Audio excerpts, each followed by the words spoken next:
Something bad happened in the party that businessman and the politician Alhaji Waziri formed. The party, Nigerian People's Party, was growing each day and everyone had a different opinion on how things should be done. Unfortunately, they disagreed over some issues and Alhaji Waziri was very, very angry. And even though he was the founder of the party, he left and went to form his new political party. The disagreement he had with the members of the former party was on who they would select as the party chairman and who should run for president from their party. They didn't agree with him, so he decided to form a new party, which was called the Great Nigerian People's Party. Alhaji Waziri said he wasn't angry or hot with anybody when he left. He was just not comfortable with any of the decisions.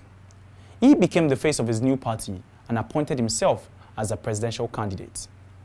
Finally, the party was able to see the light. They won some elections and controlled both Borno and Gongola. Thank you and bye for now.